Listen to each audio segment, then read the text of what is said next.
Hello, good evening, welcome to Rangers Radio. Join myself, Fox, here on the show this evening. It's a one and only Albert and a late substitute. Southside, evening, boys. Evening, guys. How are you used to it? Hi, good evening, Ox. Good evening, my good mucker, Albert, and good evening to everyone listening in this evening. Yes, how's things, Albert? Are good, mate, aye. I need to work on my intro there. It's very professional there for Southside. Pro's a pro. Why, definitely. Definitely, mate. You can't hide class. Yes. How are you, Biggin? I'm just an amateur, mate, like the rest is.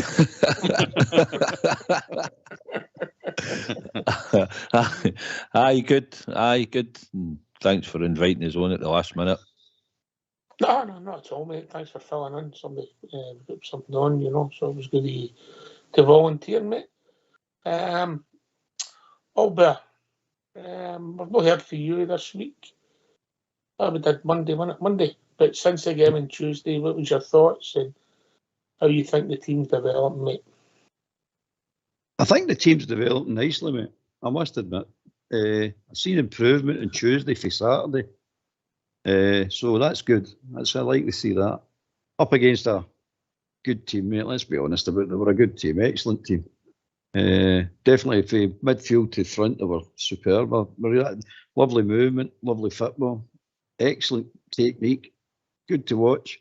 But we weren't too bad. I know Southside doesn't think we were very good, but we weren't too bad. We could do better, of course we can. Of course, we do a lot better. 2 brilliant goals, but mate, absolutely brilliant goals. The 2 players that we never thought would score. But there you go. You never know. You just never know. Enjoyed it. It was a good game of football, but I must admit that. It was a good game of football. That's what I've been trying to say for long enough now. If Scottish football could get that brand of football in, you've got something different for the Premier League. You've got an attacking, flowing, exciting game to watch, and the sponsors will flow to you. If we could just get that brand of football into every club. You mean a decent game every week? Aye, a decent game, mate. A decent game. All different clubs, all different games, all the different combinations. That's a product, mate. What we have got up here at the moment is total garbage. Let's be honest about it. But there you go. But I enjoyed the game, I must admit. We always said we wanted teams to come and attack. Well, they came and attacked, by the way, and they were a quality team. But I don't like their captain, and he's just a big arrogant trumpet. I don't like him at all. Who was their captain? Centre back, no, the centre forward, De Jong. Don't like him at all. Big arrogant trumpet. Needs a good slap in that boy. He's Dutch. Right, okay. That's all best point of view. How's your week been, Southside? Aye, it's been all right, mate. I think looking at the team as you're talking about, I think we've seen a bit more for Dessers. I think he looks a bit fitter and a bit more mobile, looking for him to hit the net a bit more regular when we get the chances. I think midfield-wise, you can see it's going to settle down into maybe 3 or 4 players most weeks, I think. I think you can see that settling down.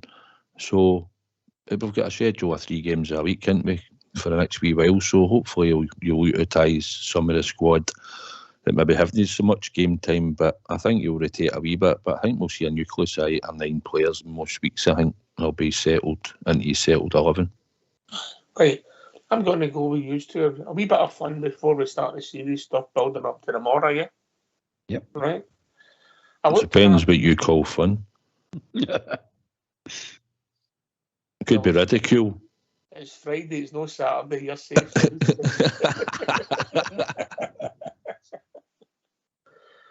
Oh dear, wait till next Saturday, you might find out. Right, Desser's pass, I've looked at it again, and I thought it was a exquisite pass. So I've got 3 I've picked to go with, different styles of passes, right? And we'll put it in a poll. I want to get your thoughts, and I think you might remember them on. Here's how I've rated them, and here's how I've listed them. Sorry, I've not rated them. Just want your thoughts. I've got Desser's pass. I've got Yelovic's pass for Big Lafferty, at Kilmarnock the day we won the league. I've got Tommy McLean's pass to Bobby Russell in Eindhoven, because I hope it's repeated just for obvious reasons. And I've got a wee different kind of pass for Ian Durrant. For Davy Cooper, for Ian Durrant to score against them in 1986.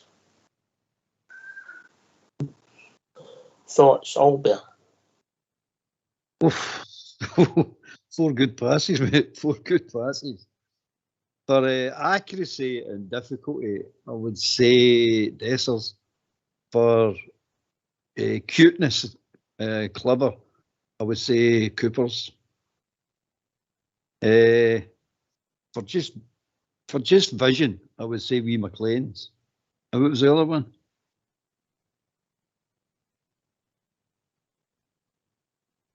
Yelovich to Lafferty. Yelovich, which was a brilliant pass, wasn't it? That was a brilliant pass. Similar to Dessers, mate. Similar to Dessers, aye. There's not much between the two for classes there. Yeah. Different passes. If you had to pick one, I would probably pick Cooper's. Southside's thinking hard here.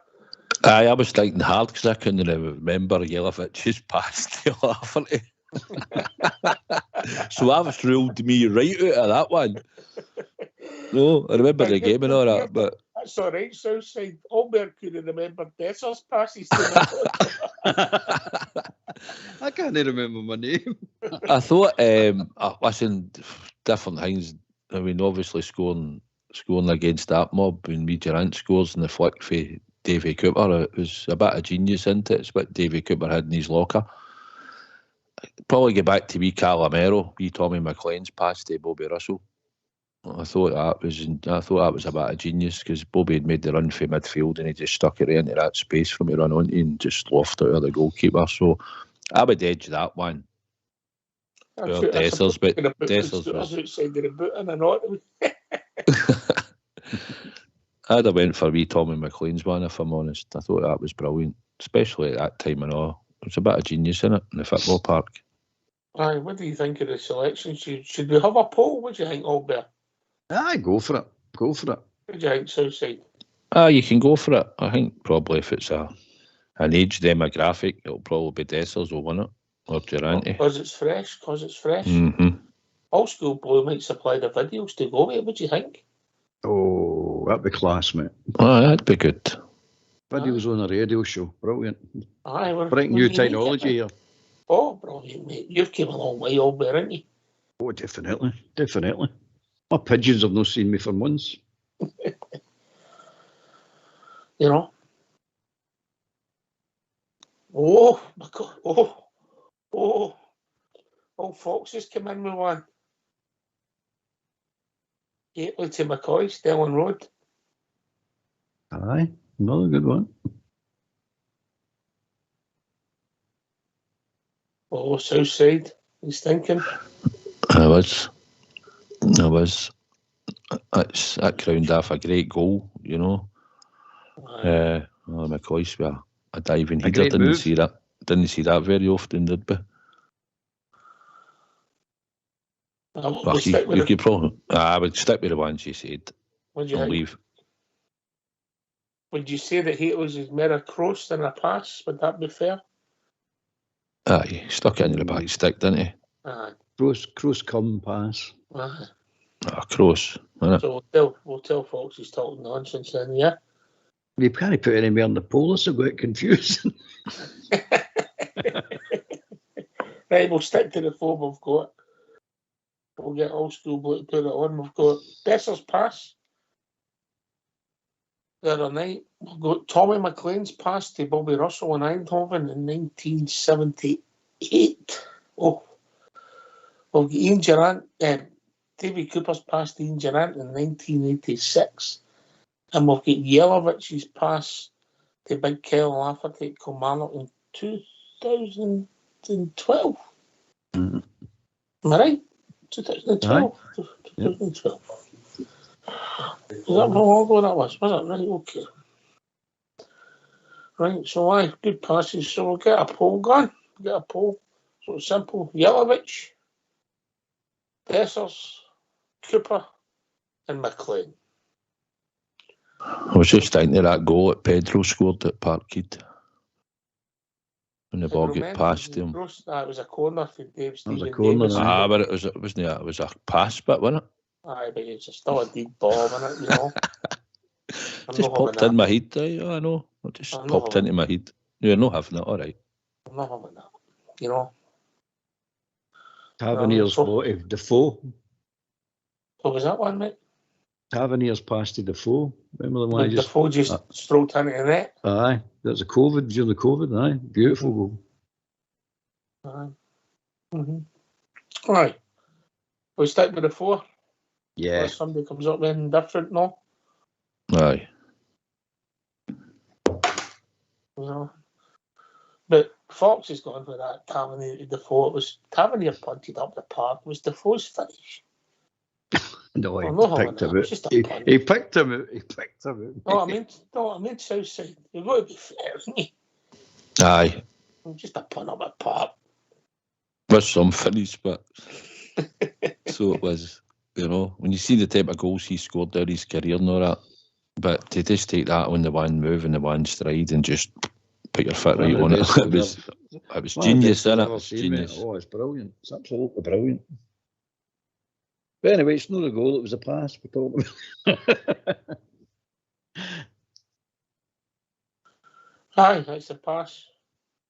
Jelic was 2012 at Rugby Park. I think it was the third goal, was it? Was it the third goal? About 3-0 up Rapid, didn't he? He scored 2 goals laughing at that day, didn't he? There was another good one. I think the first pass was for Stephen Davis. That was a good pass, but he just half followed it through off the side of his foot. You know, but I think the third pass was pretty similar to Dessers, 2012, and Tommy McLean's was 1978 away in Eindhoven. You might not even get that one in colour out there. I wouldn't imagine so. Yeah, all sunny cameras out for that one. You know, I can't split them.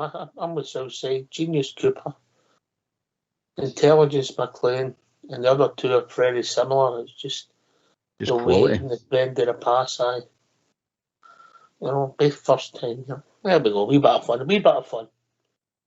Yeah. Right. Okay. So we're going to hear from the gaffer. We're going to get an update in the squad. We've got Michael Beale's interview divided into 3 bits. We're going to hear the first bit, an update on the squad, and then we'll start building up tomorrow's game, if that's all right with you, 2 upstanding gentlemen.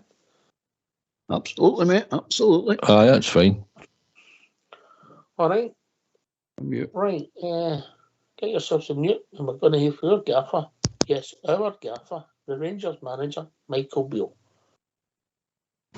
You've had a few games now, Michael. How close are you to having your preferred starting 11? I think Tom and Kamara are really in my thoughts for that. So not having them for the period of time since I've been here has been a big frustration for me.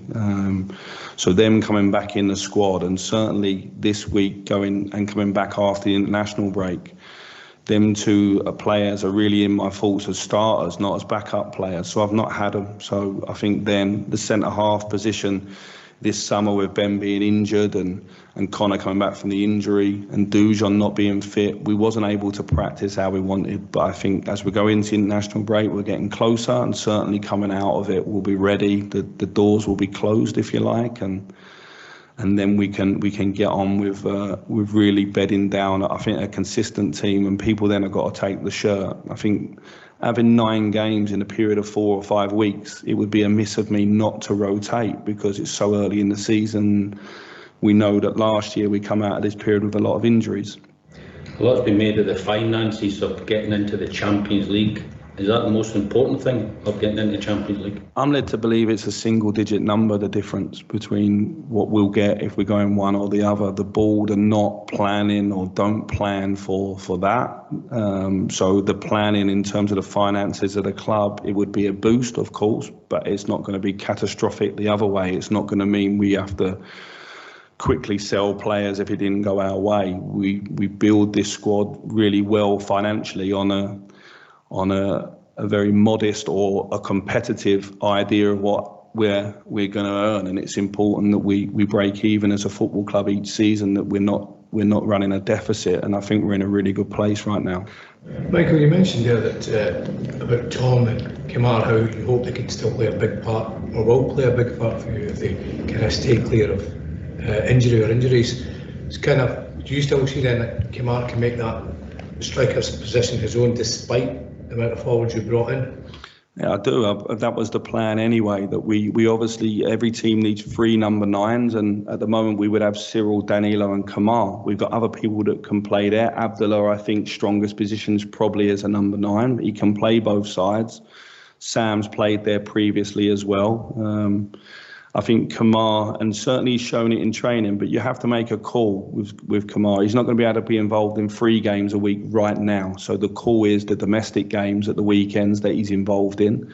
And then we'll deal with Europe, depending on what competition in, when we have to pick a squad then. Tom's obviously been out for 11 months. He's had a couple of behind closed doors training games, if you like. He played in the B team this week, and he's ready to be involved. He's not ready to play 90 minutes right now, but I think by the time we come back from international break, Tom's ready to go as well, and what a boost that's going to be to everybody. Michael, can I ask, I think you said you've experienced every emotion already this season. How do you sort of manage that intensity amongst the squad, given the sort of highs and lows that come so quickly? We try to just focus on the next game, because we don't start 1-0 up or 1-0 down. We don't get anything for looking back or getting too high or too low. That's difficult. You can say that to your group of players, but then you very much have to live it, and me and the staff have to live it as well. So we try to put the game to bed that's just happened, and we focus. If you think the last couple of weeks we've been playing League Cup, and then we've been playing in the Champions League, and now we're back in the league, and it's important that we're strong on all fronts, and that's why we need a strong squad. I get that people look outside because we've got so many new players and it's early in the season and they're looking for a team to bed down, but the reality is this season we're going to need a squad of 20, 22 players that contribute because of the amount of competitions that we're going to be in, certainly up to Christmas. I think there's over 30 games until the winter break, and I think there's 13 or 14 3-game weeks. So every 3 days you're playing, and so it's important that we have a squad that don't get ate up by the schedule. Last year we had huge issues across the pitch in terms of injuries, and when I came in, we were basically picking who was available, and 1 or 2 players were playing when maybe they wouldn't have done. So the squad's going to be so important, and so you have to look and see who's ready to play, and what's the problem we're going to face in the game, what's the challenge the opponent's going to give us, and who do you think in the squad is the right person to. It's not an exact science, but that's why you have to build a squad. Anything to add on the schedule? I think you got support from other managers in Europe this week about that. Well, we need to play. The reality is we need to play because we need to put in a strong performance, but if you look at the first month of the season, having 9 games and then being so important, and then the finance and the co-efficiency and everything around it, then I think it's something we can look at in the future if other teams and other countries are doing that. How we'll do that, that's somebody else's job. When the schedule's in place, you just get on with it. And we've got I think the rest from Tuesday to Saturday morning is fine, and I think the rest from Saturday morning to Wednesday's fine. It's just obviously the team you're playing against has a little bit more time to recover and maybe time to do analysis and prepare. We won't have that same time, but physically, no problem, we can recover. We got Nandi Overforth left the club this week, and you just explain the process behind coming to that decision. Well, I've not been involved in the process for quite a long time now, because that's been it's been a settlement agreement, obviously, and there's a lot of things that are confidential. What I would like to say about Namdi is he's been through a real tough journey. You know, the boy that signed for the club and the excitement of coming in, and then obviously his situation, it's not been easy for Namdi's family. It's not been easy for anyone here at Rangers. It's not what anyone envisaged. I think, from what I'm led to believe, he wants to push and keep trying, and we'll wish him well and give him every support we can. And it's just a really, really sad situation that he's come to a settlement, and Namdi's no longer at the club. But the rest of the details obviously are very personal, but on a one-to-one level, he was a fantastic young man to work with, and I wish him all the best. Why don't you give us a call on 0141 356 1972. It's your show, it's your platform. Let's hear from you. Okay, I think the main thing to take for that is we're getting players fitter, we're getting players less injuries, and you can put that down to luck. Some people might put it down to a new doctor, maybe new training, but having a fit Roof, if we ever get there, and having Tom Lawrence that started his last season, if he continues his run of form for then, it's like having two new players. Southside. Aye. I was listening to what he was saying about Tom Lawrence, and we're all looking forward to hopefully seeing him back playing, but possibly taking a wee bit of time. But I was just thinking about that when he mentioned that. I was thinking about what he said with Hadji the week before in the last press conference. So I think Hadji's got more fitness than that about him, but obviously looking at Tom Lawrence coming back, he's a good asset. What we've seen at the start, he was scoring goals, getting in the box, looked quite creative. So if we could get back that from him when he comes back fit, it'd be good for the team. And Roof, isn't he? If he stays a chance and tomorrow against Ross County, looks like he will, then hopefully he's a guy who can score your goals, because he does find space in the box, and he's intelligent. So hopefully if he starts or he gets game time, we'll maybe see him go on the score sheet, because goals per games ratio is pretty high, I think, for Kmart Roof, innit? With 5 substitutes, do you think we can see the two of them tomorrow? I think he'll give some of them. I think you'll see the two of them. I think he alluded to try to get them some game time. So, I'd like to see Tom Lawrence get a bit of game time. And if Kemar Roof even starts, it wouldn't surprise me. Albert? Aye, it's good to hear that he's thinking of Roof and Lawrence. You know what I mean? So, and he's basically saying if they're fit, they're going to be starting. They're going to be part of the first team, if not in the first team regular. So that's good. That's definitely good. That then lets Lammers and Seema and all these other players know it's not a given that because you've signed doesn't mean you're walking into the team. You need to earn the shirt. At the moment it's not quite like that. We're still bedding in and we're still trying to find the formulas and blah blah blah. But once these players are fit, they're definitely going to put pressure on you, especially Roof. Lawrence, I'm not sure about, but Roof, you definitely know what that boy can do if he can keep him fit, and it's always that if with him. But this is, put it this way, I don't see anybody signing Roof after this year. I don't see any other club giving him the money on the contract that Rangers have given him after this year, because this is his final year. So basically, you could say this is your swan song, son, because you might get another club a pay as you play, but you're not going to get the same wages. You're basically shot your bolt, as it were. Your days of sitting in a bench and sitting in a treatment room are done, are finished, mate. It's if you can't do it now, you'll be sitting in a brew. That's where you're going to be sitting. He's a talent. As a finisher goes, it's an enigma. And I mean, when he done his shoulder in and the quagmire at Hampton, that just blew my mind outside, you know. No. Aye, when he went down, and then you laugh, what's happened here, you know? It was that muddy that Paul Bear was thinking about having one of the wrestling matches on it. Aye.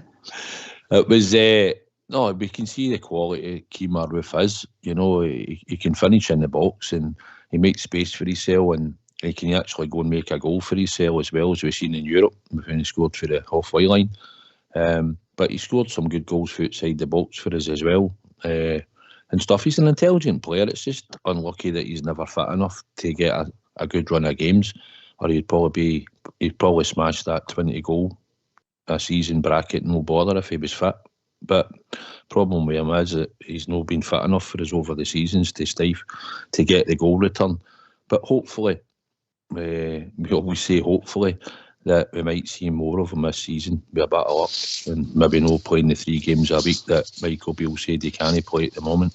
But, well, that Croce's will be joined by Big Al. Big man, how's it going? Not bad. I can play more than 3 games a week, man. I'm fitter than Kemar Roof.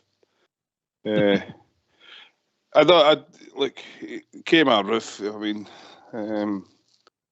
what can you say? I mean, when, like the big man just said, I mean, he knows the area, he knows the box, he knows where the goal is, but you're not going to get every game at him.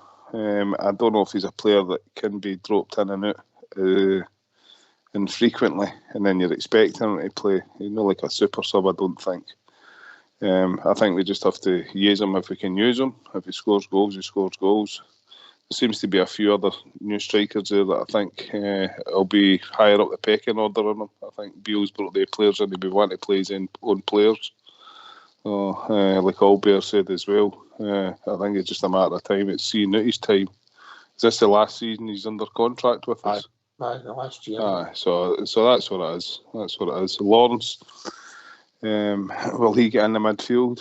Will he be ahead of the picks that are there? He looked kind of promising when he first came into the team.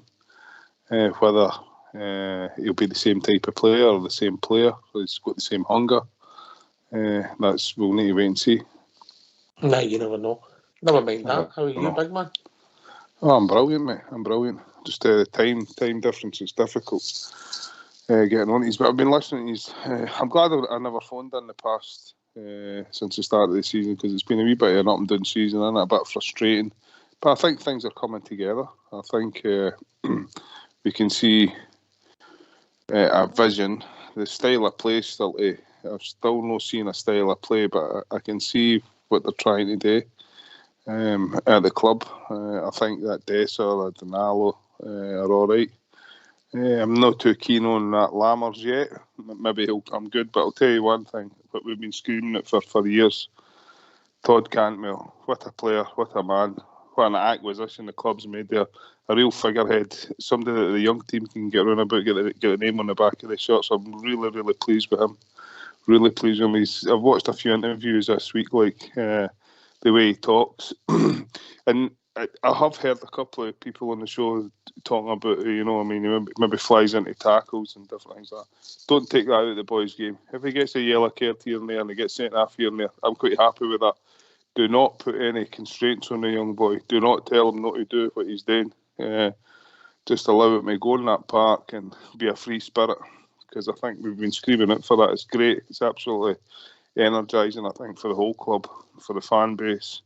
For the other players on the park, I think he's one of the players, when the other players see him coming onto the park, they get a wee boost. He's in the team. They know, oh, well, Big Cantwell's playing the day, you know what I mean? So I'm really pleased with that. The goalkeeper looks really good. I hear Linda, she's got a cardboard cutout on the ceiling again, hasn't she? I don't know if it's on the ceiling, big man, but that's another story. Her recycle bin will be full of cardboard cutouts right in her face. She doesn't have to swing about. She goes through them. Mind. She goes through them. But things like that are great for the club. Centre half wise, I think we could be doing with another centre half. Hopefully the big boy stays injury free. Big boy for Hearts, what was his shooter? Aye, hopefully he stays injury free. We've got the same problem with our captain, Marvellous. I don't think that's ever going to go away. For the day he walked in the door. Marmite. Well, I wouldn't say Marmite, because he seems a decent enough guy, but what I'm getting is, maybe. But for the day he walked in the door, we've had the same. Everything's the same, you know what I mean? So it's not going to change now, because he's coming to the end of his tenure, I believe. I don't think he'll be there too much. So it is what it is. We're just looking to bring in players or promote the players that we've got in the positions to take over for him one day. I don't think the manager's going to change. Apart from that, things I quite like the look of the midfield, and I think that there's quite a good balance here. I'd like to see less of the Scouser and more of the new players. Ryan Jack's another player that will be influential 50% of the time. I think he'll get games where he'll not be as influential, but I think the balance when Jack's in the team is a bit better than the balance when Lundstrom's in the team, if that makes sense. With the new players, the new acquisitions. It does. You're right about Cantwell. When I seen Albert come into the studio with that Blue Alice band on, it blew my mind. Albert. Is Albert, you came out the clergy, man, you're off the clear now. You got a new phone, new headphones or something? New headphone, mate. You sound clear as a... He's wonderful. He's moved into the 20th century, ain't you, Albert? Is he? Aye. I've still not got any hair for a hairband right enough, but still, we're heading in the right direction, technology-wise. What's your opinion with Cantwell? What do you like? What do you not like? Wonderful player. Wonderful attitude, wonderful player. Love watching the boy. He's one of the guys that you pay the money, gets you at your seat, gets the whole crowd going, he's like the heartbeat of the team at the moment. What he does, everybody follows. Same work rate, same attitude. And I love the fact that he's a winner. He wants to win. We've not got enough of that. You can never have enough of that. But he's definitely going to drive it. Him and Wee Reskin are going to drive this team on. But I think that what you just said there, I think that he can be infectious to the squad players. You know what I'm saying? That attitude can be infectious, and like I said myself, I think it's something that we've been really, really missing over the past X amount of years. He's definitely a bargain, mate. He's definitely a bargain. We've done that right. We've done it right for a change with him. He's good to watch. He really is good to watch. What's your take, Albert, on that Dessers and Denal? Do they play as a two, or do we? Definitely playing as a two, mate. Definitely. I like Dessers. I mean, a lot of people are saying he's this, that, and the next thing, but he's no settled yet. But you can see there is something there. There's definitely something there. And Denal, that wee man's just a goal poacher, man. I don't know what we're expecting after this wee guy. He's no showing it who is a goal poacher because he's missed a couple of sitters, but he'll not miss them. He'll not continue missing them. He'll start putting boys away. And once he starts, he'll not stop. I quite like to look him. As long as we play him in the right place. That's why I think we see the Roof one now. I think if Beale plays Roof in the right games at the right time, he'll take a lot of pressure. I mean, he'll buy time for him, and he'll buy time for the rest of the place to settle. Oh no, definitely. But I'm looking at we can't hang our hat on Roof as always. I mean, I like wee Roof. I think he's been a good servant when he's been on the park, but unfortunately, he's very injury prone, and really, that's things we spoke about in the past that we can't, as a club, as a unit, you can't carry that for too long. So no, I like Roof. I think he's done as well. Like technically, he's got the ability. We all know that. We see it. Goal scoring wise, he's excellent, but it's just this continuous no available. But anyway, as I've said before, he's coming to the end of his career now, mate. He's not going to be commanding these wages after this year, anywhere. If he stays or goes. I don't think he'll stay enough, but if he goes, he's not walking into another team on the salary and on the length of contract that he's got at Rangers. But you did say, like, you go on the brew, man, he will not be able to sign on. He'll have too many assets. And have they got a brew office in Dubai? Because, you know what I'm saying? That's what he's going on. I wouldn't feel too much sympathy for the boys. Like, no. Anyway, that's all right. Well, how's the big man? Sorry. Then you come. First of all, big man, good to hear you back on the show. No worries, man. I listen to you. I heard you say that. Just the time's just too hanging when I'm at work. Good to hear you on. I agree with you, we can't. Well, I would say, Big Al, the two mad tackles he's had, the one the other night and the one in the pre-season friendly. No, I get, don't curb anything else's game, no, but maybe you need to watch what you're doing. You could even take a sore injury for it, big man. And then you know, and Gaza done it if you think back in a cup final and ended up out for a long time. And it's just, but enthusiasm, the will to win, these wee cheeky passes, he can hold the ball in, he's got good balance, good feet. Lammers, I heard you saying, he's gave us a good performances in the league when he was picked. He has got quick feet, he's intelligent, he's good with close control, but we've not seen enough of it and he's not been consistent, you know, but maybe over a period of time I think he'll come good. Dessers works hard, he's work rate now, you can see he's a lot more fitter. He actually signalled to the bench to come off before he got the ball for Cantwell, just about a minute or two before it. But he'd put in a big shift. He chased Everton down. He had no support up there when the ball went long. But you can see his fitness is coming together. And hopefully Danilo missed two. I'd say the one at Ibrox and all. It was a half chance. He should have blasted that high into the roof of the net, you know, when he's sort of had it along the ground. But two big chances. But I think you'll see that I think he will score goals, Big Al. I think Dessers will be our main number 9. He'll be the main man, you know.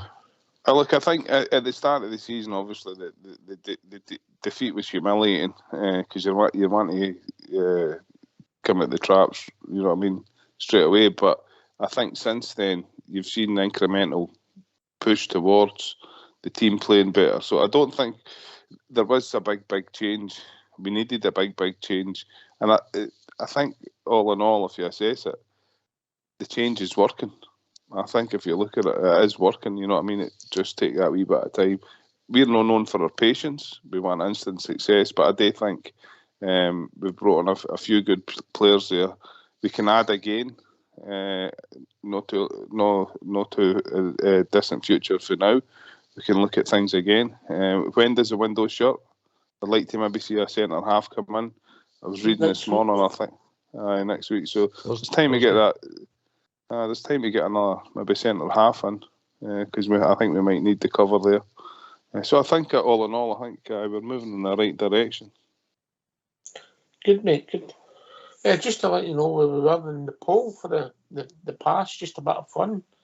Southside, David Cooper's winning. It was 60%, and Dessers is second by 19% ahead of Yelovich and Tommy McLean. Tommy McLean 13, Yelovich 9. Did you put the pass in for Candias to Alfredo Morelos and remember the back heel things through the centre? Oh, that was nice, mate. Back heels, would we call that a pass? Yes. That was good. That was good, mate. That was good done. Alfredo's still not got a club, but there you go. Listen, we've also been joined by Juicy Bear.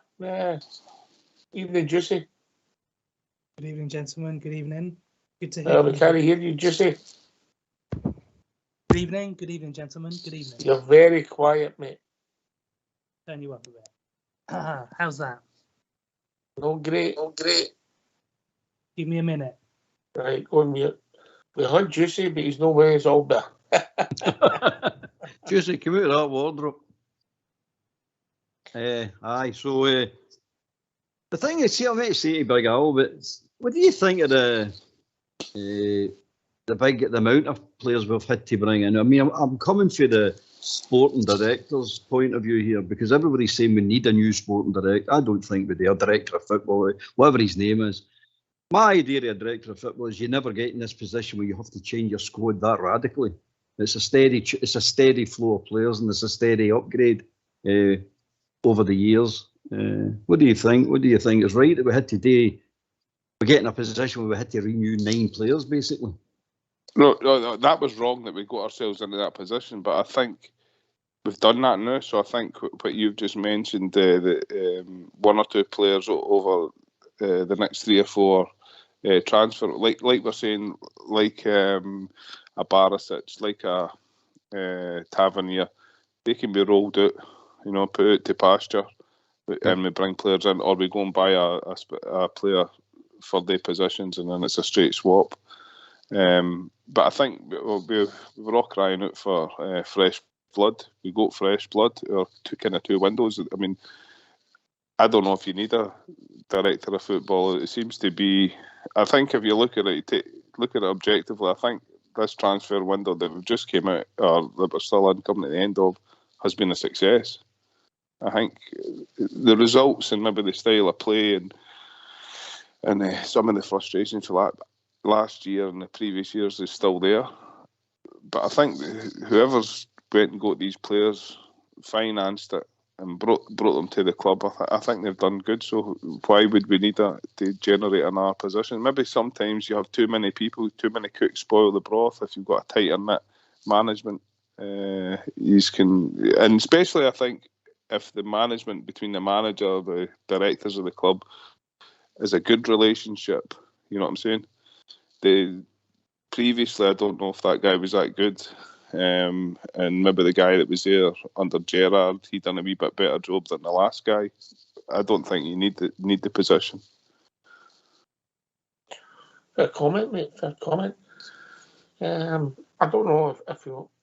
It depends what his remit is, and if this guy's somebody's doing the whole club and the whole join up football thing with the academy and the women's team, etc. But let's be really honest. We like to see the women's team win. We want to watch them win. We like to see the academy do well, but ultimately, 99.99% of their passion goes for the first team Southside. Aye, usually, it's always been like, because we never had a women's team for many years either and stuff. But at the end of the day, it's all about Rangers winning, and it's the same when things go bad after the park or stuff like that. People then tend to look at directors and other people's names get mentioned. But when you're winning week in, week out, nobody really mentions anything else. But off the field, we've done well. They've done well. They put the money in, Big Al. We had to put the money into the club. Don't know if maybe one or two of the players were on the list. I know Michael Beale said that he'd scouted them in the past and knew about them and stuff, but we had to get our freshness into the team. It went stale for too long, and there's still one or two, maybe three or four, probably four tops hanging about the club that I'd like to probably get rid of in time, and then it'll be a full freshness right throughout the whole squad. But apart from that, Big Al, it's promising this year. I think it's just taking time for them to bed in, and I still think we probably need somebody that oversees the different departments. I don't think you want your manager running all over the place during pre-season trying to sign players. I think he should have a good input, and you just delegate somebody to go and maybe him meet them or talk to them, and then let somebody else go and do the deal and get it done. Oh, look, however it's done, I personally don't really care. Like Ox said, I want to see a successful winning Rangers team on the park, and however they get the players on, however they get the money, as long as it's financially prudent, blah blah blah, all the past things, we don't want them to happen again. I don't really care. I think that Bisgrove, I've read a few things about him. He seems really, really, really ambitious. He seems a go-getter. If he's able to work out deals, and we have done a wee bit by letting players go, as Kamara, he's here away to Leeds, and Hadji's away, and so you've got wages off Kent and Morelos, so you've got wages off the book. If we get a few guys at the door that we get a bit of dollars in for, that's great as well.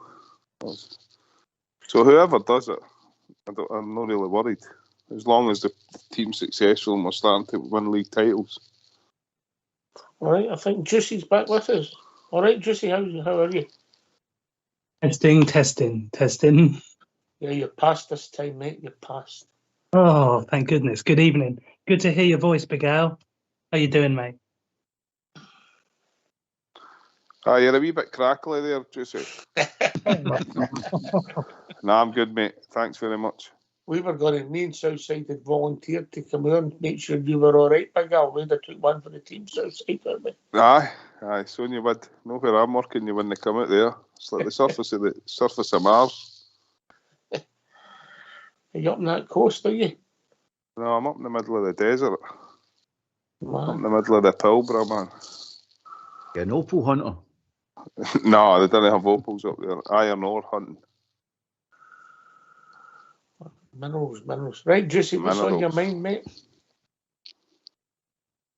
Well, everything you guys were just saying there about the formations and the players and that, we're going to play a long season, same as every season. We're expecting to play 50, 60 matches if we do well in everything domestically and have a wee run in Europe. So everyone's going to come into play at some point.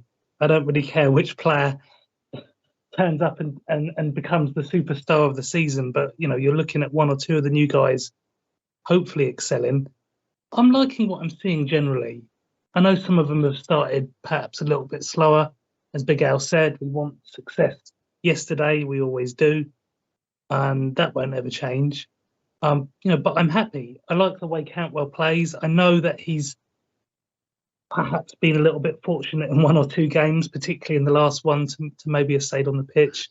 he's going to have to watch himself, especially in the bigger games as they get bigger and bigger in Old Firm matches and the like, because he's going to be targeted, and who knows, he may see red one day. But as long as he keeps it controlled in the main, you can't change a player like that, as we were talking about with regards to Gaza and Ferguson and the likes. That's what makes them the player they are. So I don't want him to have to change too much.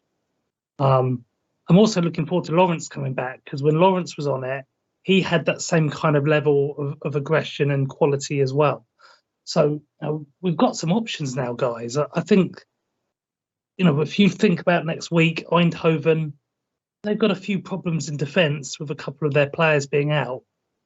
We could cause them some problems. It's not going to be easy, and it's certainly not going to be a gimme. But we know that we are a match for them as they are for us. And it's not going to be any kind of a cakewalk for them. And they know that. That's why the boy De Jong is kicking doors down. Oh, but what was interesting in that interview, before we hear the next part of the interview, was the fact that he talked about the difference between the Champions League money and the Europa League, and he said it was single digits now. When he said that, I think it must be in the single millions, yeah. Aye. When he means that. So it means that the club is in some place compared to where it was. If the difference between nothing and 9.9 million is we're no desperate for it the way we were. We don't need it. Our finances are going in the right direction. The club's going in the right direction. That was a big positive for me, and it actually surprised me a little bit. It's a positive, okay, and it surprised me as well. But it makes sense if you think about it. No, I mean, because that coefficient that we've got, they were earning more money with us because they had it for the last 5 years. No, that I don't know how it works, the extra money, but we're getting it for this year onwards because of our coefficient. So no matter what they earn in that Champions League, we'll outmatch them because it doesn't matter what competition we'll be playing in. So for that point of view, it's positive, but that's hard work on our part. We've earned all this. It's nothing that MD's given us. We've earned it. So it's right that we're getting it. But it's good to hear that, well, I'll take it back one. That's why we should be playing our strongest team tomorrow. I know we'll get to tomorrow's game, but that's why we should be playing our strongest team tomorrow. The next 3 games is going to set, if you win the next 3 games, it's going to set the season up nicely. If you win the 3 games. Now, starting tomorrow, we're going to play the strongest team because Tuesday's game, you've got a safety net in it. The league, there isn't any safety net in it. You've got to win this league this year to get straight into the Champions League next year. So, for that point of view, we need to play our strongest team. I know that sounds as I'm sidetracking away for the question, but I'm not really. But it's good news, mate. It's all positive.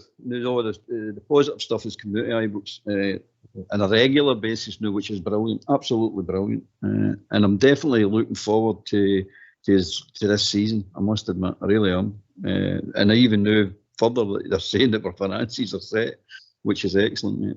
Which is absolutely fantastic to hear. Southside. I think Champions League's where you make the most money. Let's not be kidded. It's where you can, hospitality goes up, the 3-game package goes up, your advertising and all that, sponsorship. So I think it's more than just a single digit. But he's making it as if we can drop into the Europa League and it's all right, and that might be the case. But I just think for prestige, getting yourself back in the map, for any time we get back into the Champions League, we get extra money because we're back in it again. I think that's more prestigious to us. But off the field, Without doubt, it's more prestige, yeah. And it's where you want to be. We done all the hard work to make sure that we could get into the Champions League, and we just couldn't go and win the league to do it properly. So we managed to do it the hard way last year, and we beat PSV there. So we'll just have to go and do it again. And if we do that, then you probably think that that's probably a better PSV team than we played the year before. Not by an extra tick in Michael Beale's box to get us through into the Champions League, along with the players that he signed. But off the field, with the new directors coming in, and Bisgrove looks switched on, and he's got a lot of ideas. He done very well in the role that he was in before. So off the park, I think they're back to manager. So as long as the players do the business, then then everything will be fine, and the judgment's 100% secure. Then it was the right thing to do.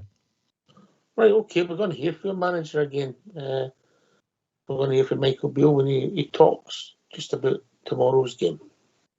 Get yourself in there. Yeah, tough challenge because Malky, they've started the season well, Ross County, and Malky's doing a good job. They've obviously scored 8 goals in the last 3 games, so we know we go up there to play a team that's in good form. They're obviously through to the quarterfinal of the League Cup as well. What's that relentlessness like? Because last weekend at this club you simply have to stay in the League Cup. You then want to progress in Europe, but then the league's the priority as well. You've got 3 priorities all at the same time, all in the same week. That's what you build a squad for, because naturally you need to keep the team fresh, and there's got to be competition for places. It's important we don't look backwards or look too far forwards. It's the next game. That's the mentality, and we're really focused now. Tuesday seems quite a long time ago now. We're here at Friday morning getting ready to travel up. Our focus is purely on this game and getting 3 points. It's a really, really important 3 points, even this early in the season. Although it is a different challenge, can the positives from the PSV Eindhoven game help you? Does it allow you to arrive at this game in a better place? Yeah, listen, there was a lot of positives in the game, and every time we play, we're nudging towards where we want to be. In that game, we had to show different qualities. We didn't have so much possession, and we had to press and harass and force PSV into mistakes, because they're clearly a very, very good team. There's a tinge of regret and frustration because the way we conceded the second goal, and obviously the big chance we had to win the game right at the end. But we've had to park that. It's important that we remember that we got beat away at Kilmarnock in the league and the last away game, and we need to put in a strong performance tomorrow to make sure that we get 3 points and set the week up, if you like. How do you cope with the change in style then? Because this weekend people will expect you to have most of the ball. The onus will be on you to maybe break down a stubborn Ross County. What's it like to go from one tactical challenge to the other? Well, certainly it's interesting as a coach, but obviously that's why you build the squad. You need different qualities within it to play in different moments, and the problems that you face week in, week out are difficult, and it's important we find the answers to those problems and do well and win games of football and whatever comes our way. And I think we have a squad this year that's well equipped, but it's important that that's not just words, that we put that into the grass now, and certainly tomorrow away in Dingwall, we know this will be a game where they're fired up, and we have to respect that and make sure we come out on top. Is there any frustration at having to play this weekend? PSV Eindhoven have a free week to recover. Is that something you would like the Scottish football authorities to look at? Not just for us, I think for Aberdeen, for Hearts and Hibs, this is a difficult period early in the season because we know that we have so many games crammed into such a short period of time. But I think that it's very difficult for us with our schedule to change it, and I'm not the best person to ask, but I think maybe in the future we can look at it, certainly because of the revenue we generate in Scotland in our league is not as big as some other countries, that the European finance coming in could be really important just to the future of Scottish game. How tough is the one game at a time mantra on a week like this? Because you have PSV Eindhoven, the Champions League, then the small matter of Celtic next weekend. How do you manage one game at a time with that in the background? It's a wonderful week. I think that's what you have to think. It's a huge privilege to have a week like this where you're playing in a Champions League playoff, where you're playing live on TV on the Saturday and playing live on the TV next week in one of the biggest derbies, if not the biggest derby in the world. So that's a privilege. We have to embrace that. Over the week, we'll need 15, 16 players to play their part, and there's not much time to think about anything else other than football and recovering and preparing for the next opponent. So it's going to be like that for us up to Christmas, and if we're successful in Europe and we stay into it down in the second part, it will be like that for us 3 games a week all the way through. Sometimes when international break comes, you get a little bit of a breather, but then the internationals go away as well. That's it. The demands on elite players now is huge. It's important me and the staff make the right decisions around them, when to rest people, when to bring people in, and find that balance. Right, thanks for that, Fox. Yeah, quite interesting sort of. I agree, Mum. It's a big game. It's a big week. That's what it's all about. Every week should be big at your club. Juicy bit. Every week is always big, Ark. But in terms of big matches, all crunched together, this is massive. And I would take 3 hard-fought Bridgemans in the next 3 matches. Oh, bite your hand off. If you gave me that to this now, I would be disappointed as of tomorrow, or maybe 2:30. Yeah, but ultimately, if you give me that juicy, the 3 games in the next 8 days, 9 days, I would bite your hand off for it. Carry on, mate.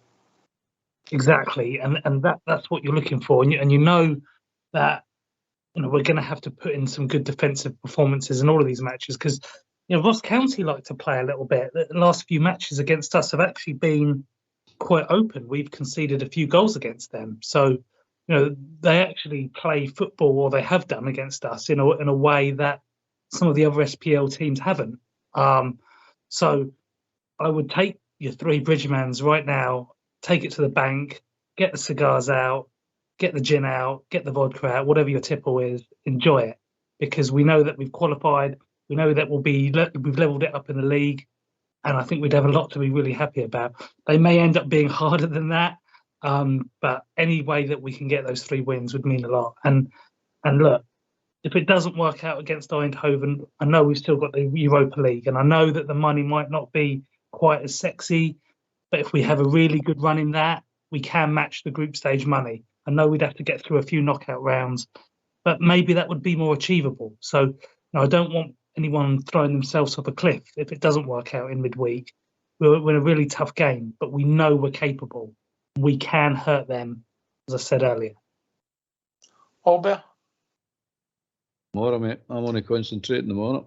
I want a victory in the morning. Any victory will do me in the morning. Get the 3 points. That's most important. Martel. Yeah, 1 day at a time, mate. Or 1 inch at a time, whatever you want to sing it. But definitely 3 points tomorrow, mate. Yeah. You can't look at Wednesday till tomorrow's done. Because you can't start, you don't know what you've got injury-wise. Your focus has got to be tomorrow, eh? Aye, 100%. This is the thing that we want to get winning, back into the bread and butter of winning the Scottish League. So it's important. Can be tricky up there sometimes, but let's be honest, it's a good playing surface when you go up there to play, so there shouldn't be a problem. We should just get the job done, be professional about it, the right attitude, and it should be enough for us. We've got the better players, so the job should just get done tomorrow, mate. There shouldn't be any problem, to be honest. Before we go to the tune, Big Al? Yeah, always got to play your best team. It's as simple as that. And I think we can't well, and I feel confident we can beat anybody in the Scottish game, and we've built ourselves a good European pedigree over the last 5 years. I think teams don't like coming to play us.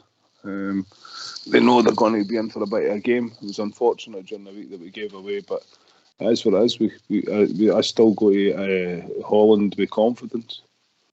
I think the focus should be the Champions League. It should be every cup that you're in or every league that you're in. That should be the focus. If we're trapped in the UEFA, then the focus will turn on to that.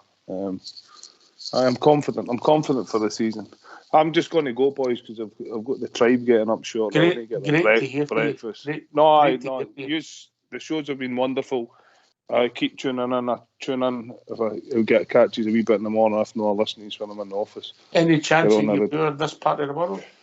I think next Christmas we're coming back, actually. Okay.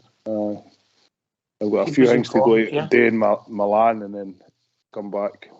Jeez, man, to go to Milan. Jesus. Huh? Right. I hope that's a restaurant in Partick. That is, mate. No, thanks again, boys. Good to hear you, big man. Aye, no, you just keep up the good work, eh? Keep it going. Cheers. For the Rangers. Cheers, mate. No surrender. Thank you. Cheers, mate. Get yourself a mute, lads, because we're going to have a shoot.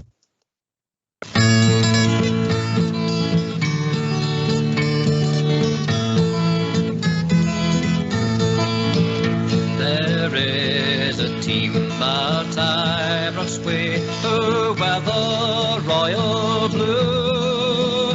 They win by night, they win by day, with loyal hearts so true. Their fame is known in foreign lands, where they have won renown. Yeah. process now demand a valiant victor's crown. Let hearts and Celtic rise and walk, they have never got a clue, but brightly shines upon them all the poison royal blue. If you would gang take Copeland Road to see the lads in blue, you'll always find a welcome there for gods like me and you. The Rangers band will chant their hymn, their battle cry proclaim. Oh, follow Rangers on, the cry will be the same. Let hearts and Celtic rise and fall, they have never got a clue, but brightly shines upon them all the poison royal blue.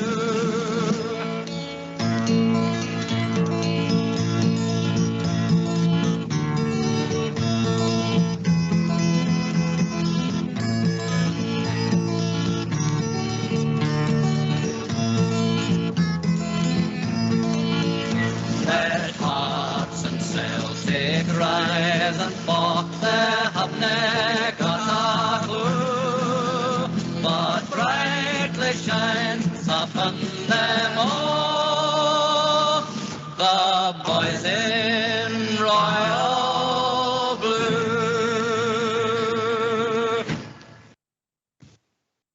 Why don't you give us a call on 0141 356 1972. It's your show, it's your platform. Let's hear from you. That wee melodies for me, all better and Southside to the one and only Big Stevie for the drum. True, I was just thinking that, man, when it was played, it's like you'd be going mental. Vera Lynn, the Mora, big in Vera Lynn. See if you can dig that one out for a Memora. That's been on the playlist before. I did chuckle, man. I did chuckle.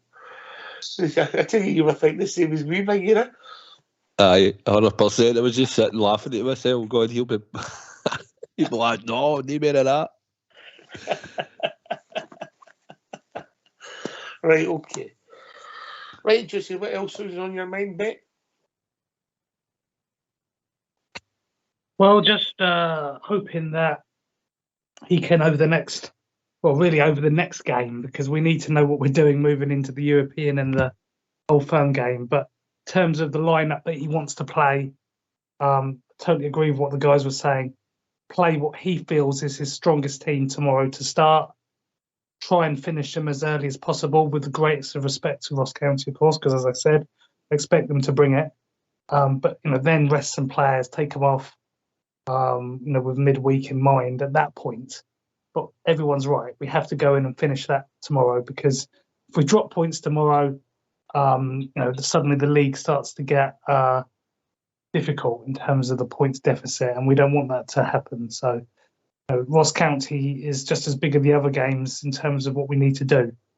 But as I said last week, when I was struggling to name my preferred Rangers 11, it's still not quite there in my head yet in terms of the best possible starting 11, because I've still got question marks over a few guys. I'm sure they'll come good, but Seema scored an excellent goal, didn't he? But he still wasn't the finished article in that match. So look at what could become a finished article if he does improve, because the goal was quality. But some of his positional play, what was a bit dubious, Ox. So there's more to come. Matondo, a man on a redemption mission, want to see more from him too. So I think there's a lot to be excited about, but I still don't know the preferred 11. It's not clear in my mind. I want to see a couple more games. Hopefully after this week, it will need to be sorted, because we don't want to be going into them not knowing what the best 11 is. Did you say a man on a redemption mission? Ah, yes. We've got a few of those, haven't we? Is that what you said? A man on a redemption mission? Is that what Yeah. you said? Yes. Let's hear the Southside Super Six.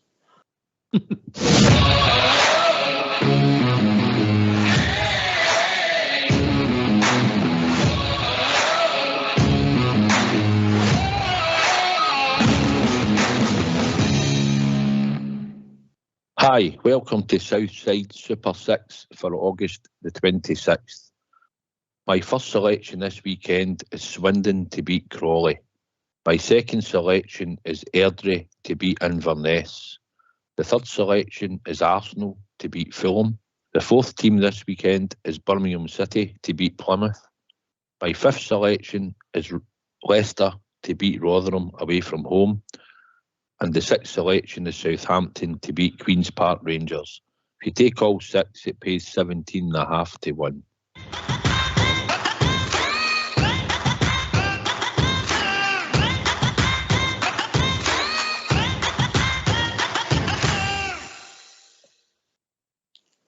You knew where I was coming through there, old bear, didn't you? What was that, mate? The redemption mission. No, I missed it, mate. I'm slow tonight. All over your head. Right, okay. Best of luck tomorrow, Southside. Keep up the good work. Right, hopefully. What we run last week, there was a spell where you had 4 up, I think, and then it just went Pete Tong, didn't it? By normal. Well, some is are at the game and things are happening, so if they just keep plaguing me with texts. But hopefully tomorrow, stuck with Leicester. They've been doing all right. I could have took an easy one tonight and added Chelsea in. Just for the record, mate, the texts were coming when you were back in the pub. Well, they all right then. The big game started at 12:30, yeah. All right, so it did. Must have had a few too many then. No, good luck tomorrow. And we'll not mention the last man standing, but good luck with that as well. Who have you went for? I'm not telling you who I went for, but I'll tell you what, there's a right good few out there with a team for the East End of the city. Oof. Deary. Don't worry, we'll name them, shame them. I've got the list. They don't know it yet, but I've got the list. I did get a text that says there's no a list going up with people's names so we know who's been in and out and what teams they took. I've got the list. And some of the panellists, well, it's resignation matters, really. If we're being honest, still there, you know. Yep. Get them out. Name them, shame them.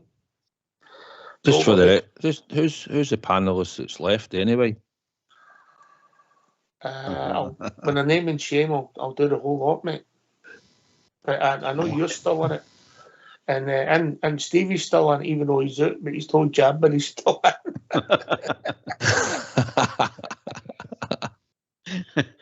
There goes his Father of the Year award. Right, a bit of fun. Southside Super 6, superb. We're up for the season. The last man standing's building up. There could be a right few this week. The selections are mixed. It's getting harder. And we're only into week 3. Good bit of fun, Juicy Bear. Yes, excellent. And will it restart if there is a winner, say, quite early on in the season? Will we run another one off? Yeah, we'll go again. Nice. Go again. You know what I mean? It's a bit of fun all there, isn't it? That's it. It's a laugh, mate. I never get a chance to put it on because of my lack of knowledge when it comes to the technical side of things. You're getting better, mate. You're getting better, aren't you? Aye. I was just going to phone GB and say, look, stick a fiver on this for me return or whatever it is. Carrier pension. Aye, he's not got a duke at him. He's near a saving point. Get a landing board sorted out. Right.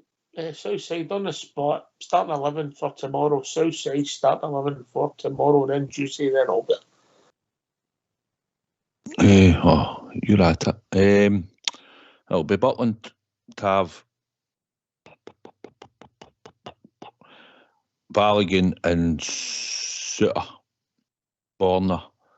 Midfield, I would go with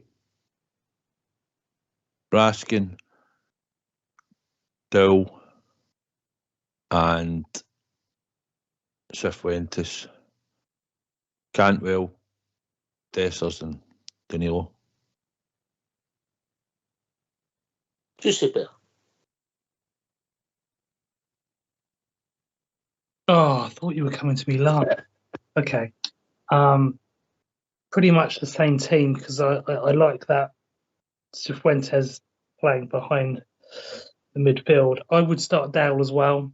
I'd go with the same back four, because he's not going to play Goldson, is he? So Cifuentes, Raskin, Dale, Cantwell, and then I'm going to go Roof and Danilo up front. Oh, Bill. Same team as Tuesday, mate. You sticking with Goldson, yeah? Yep, same time as Tuesday. You think Maybe one change that Ronson come in for Jack, but I wouldn't actually. If Jack was fit, I'd say no, you're playing. Told you, strongest team, mate. Is Seaman in your strongest team, mate? Aye, at the moment, aye. By the way, that's what I meant to say. Did any of you pick up on he's saying that Seamer's actually a centre forward? No, but he can play wide any side. Aye, I didn't know he was a centre forward. He's about 6'2". He's got some latent on. We've seen that, and he's got pace. I think that's what I found so frustrating. And Tuesday night, he had a chance to show his pace outside, and he never done it. Aye, I did hear him all better saying he can play through the middle and that, but he can play off either side.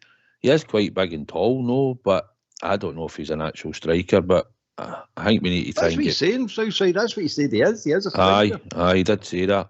I agree. I think we need to play a strong team. I don't necessarily know if I would play Ryan Jack up there. And the midfield was a bit... They weren't really going forward. It was like sitting three odd midfielders across the midfield on Tuesday night. I didn't like the look of that. I think we've got to go and take a game to Ross County, and I think maybe we need to make 2 or 3 changes out the 11, and it'll be up to Michael Beale with 3 picks. But I think you could say probably you could change 3. Okay. All right.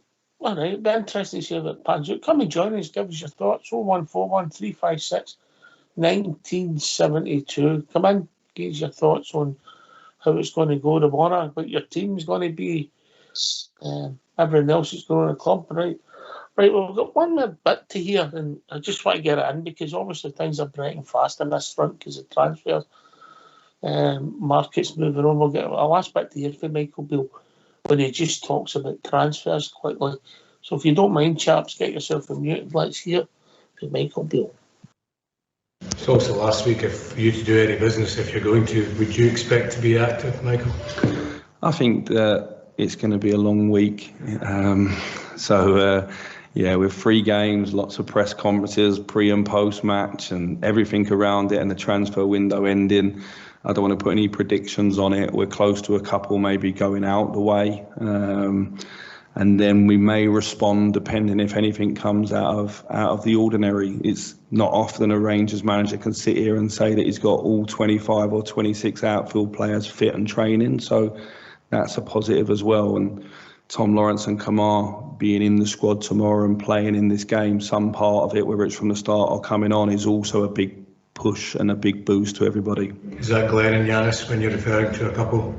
Glenn's the one who's closest. There's been a lot of hot hair around Yanis, obviously, in the last week or so, but it was a logical conversation if you think about it, that he's missed a year of football. We're very loaded in the positions that he plays, and he wants to know if he's going to be a main starter. He's trained really well, and when he's played, I think, or when he's had an opportunity to play, I think he's done well. But the last few weeks in those positions, I think people have done well. You know, Abdullah and Rabi scored in the week, and Danilo scored, and and Dessers has scored, and Lammers has scored. So I think we've already had 7 goal scorers across the 5 or 6 games so far. So in the attacking positions, we're loaded, obviously, with Kamar, Tom Lawrence and Todd Cantwell as well. So it was a logical conversation that seems to have got out of the building in terms of playing time and guarantees around it. So we'll see. It's got to be right for Yanis, and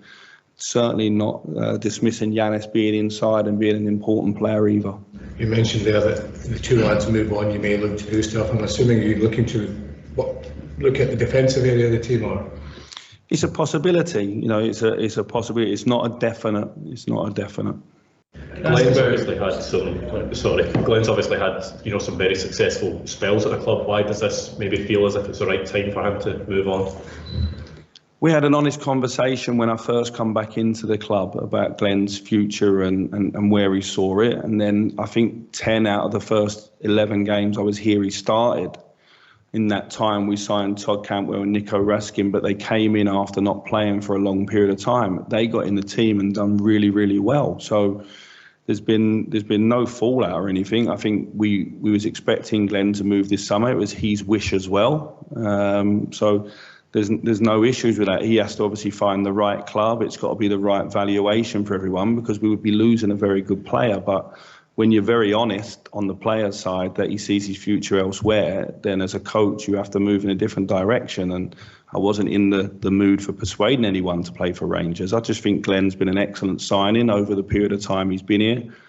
I want slightly different in that position in terms of the way that we play now. So he knew that chances also in the team were going to be tougher. So I just think it's an adult conversation that obviously has taken a little bit longer to be finalised. But if nothing moves this week, then Glenn knows he's here till January, and it's a different playing field altogether. It'd be a good example of the transfer model that this club needs to work with in terms of the value he's brought in for and what he could potentially be sold on for. Yeah, we've seen that with Joe. We've seen that with Calvin as well. We've also seen that with an academy product in Nathan Patterson. So the last 2 years at Rangers, that started to be good in terms of fruition. But we spoke last week about the price it costs to bring Raskin in, and Butland and Cantwell and Cifuentes. And I think when the day comes in the hopefully long distance future, then you feel you've got assets in the squad that you didn't overpay for. Right, thanks for that, folks. So looks as if the Glenn Kamara one could be finalised at any time, do you see? And there's potential for Hadji maybe to leave the club. The two guys, if they do leave the club, they'll go with everybody's best wishes. Oh, of course, Ox. And they've both made really good contributions to the club. And it's a shame that Yanis Hadji's injuries, kept him out for so long. And we've got a lot of players in that sort of attacking position, so it's hard for everyone to get a game now in that spot. It's even hard, for him, for Lawrence to come back in as well and try and make a name in that position. And we know Hadji's qualities, and we know what he can't do as well. We know he's not, blessed with a lot of pace, and he relies on his technical skills. Clearly, it looks like he's not in the manager's plans, but that doesn't mean we don't wish him well. And if they both go in the next week, there's going to be a few million in the bank there between them. So that's nice, and the potential profit on Kamara will be crazy, seeing as it was such a small fee we paid. So could it be more if he'd gone earlier? I know everyone keeps saying that. We've got to look at what we're getting now, and it's a good move for us, and it'll be a good piece of money in the bank, and hopefully, if we do want to make a move on anyone else, the funds will be there. All bet. It's the one with Hadji. I mean, it's a strange one that he's asking for guarantees to be playing. That's just a strange one. It's like, see, like his old man. His old man was the player of his generation, near enough. You know what I mean? So if that was his old man taking that injury, he comes back for fitness, he automatically walks into the team. But he's not his old man. He's not his old man. He's not as good as his old man. So you can't actually sit there and say, well, you were always a first team choice before you get injured, wasn't he? So you can't now start wanting guarantees. And the way Beale's wanting to set the team up and play is fast football he's wanting. And be honest, he's a brilliant technical player, and he's got a vision. He's a good player, the boy, but he's no pace, none whatsoever. And that's the big drawback. That's the only drawback with the boy. He's just no pace. As for Kamara, I don't know. I think that boy's been ill-advised, but there you go. Beale's actually come out and said that he's no the type of player for the style of football he's wanting to play. So that's fair enough. The fact that the boy just down tools long before Beale got here was just no right, know what I mean? But anyway, he did, and that's the end of it. So his time should have been up a wee while ago. In fact, the last transfer window he should have been away. But I think Beale talks Minnie Stein. I think that was a mistake. Anybody that puts in a transfer request or says they want to leave, as far as I'm concerned, leaves. You don't talk Andy into staying at Rangers. You don't want to stay, go. Your list, mate, would that be it? Pretty much. I think I've got my list, mate. I've still got my list. Tell you what, for that, and they were on it. I told you that they were on it. Right, he's a tennis ball, by the way. You keep knocking him away, and he keeps coming back to you, that boy. Colak's away, Sakala's away, Hadji Want's away, Kamara's away, and then that left Barisic. I put Barisic down there to go away as well. So my list is looking quite tidy, mate, regarding my predictions. But anyway, so and by the way, the money we all get in, Alex Kelly was saying, how much do you think we get in? I was saying anywhere between 12 and 20 million pound, or 15 million, I can't remember. If these players all go at the prices they've got, you're getting 15 million pound back. I mean, Colak's away for 2.5. Sakala's supposed to be away for 4, 6.5 right away. If Kamara goes, he's away for 5.5 reportedly. You know what I mean? And then you've got Hadji. I would expect no less than 3 for him.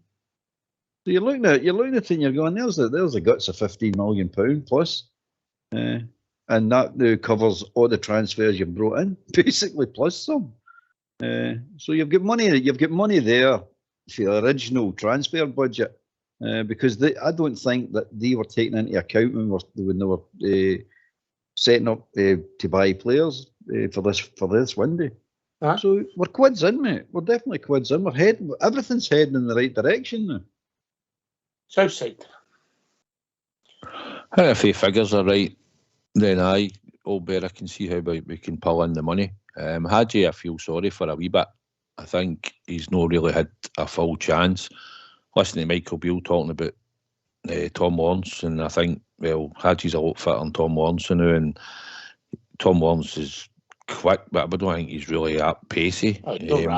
No, and if you look at the fact that Lammers isn't rapid either, so I can see where Hadji, I don't know if he's want to guarantee himself every week, but I think he deserved to see him more than we did. But should he move on, then he'll move on with everybody's best wishes. He is a talented football player, and we'll see where it develops for it and as time goes on. But I think we'll probably see him leave. So unfortunate. And Kemar Roof, as we've said, if he's fit and he's on the park, he's more likely to get you a goal.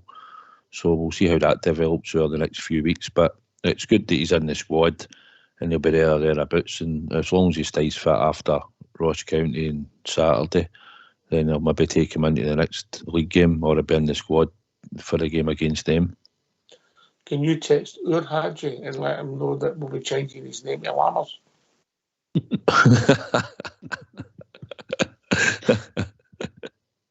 I'll let him know. All right. Okay, so I like Lammers' nickname, Big Tequila. I like that better. Again, Slammers. Sam Lammers, S. Lammers. I don't know, I read it somewhere. Somebody gave him that. I quite like that. Listen, he might come good, you know. I thought he was all right in pre-season. He's not done great since the season started. Maybe his confidence just took a wee knock. Maybe just needs something to happen, a spark. Something, you know. Let's not write him off, but, you know, you can only critique what you see all better. That's it. He still scored more goals than Kent. And he's not played well. It's good. It's all looking good, mate. All our forwards are scoring and they're not playing well. I love this. We're only going to get better. Yeah, I think we'll be joined by Smurf. Evening, Smurf.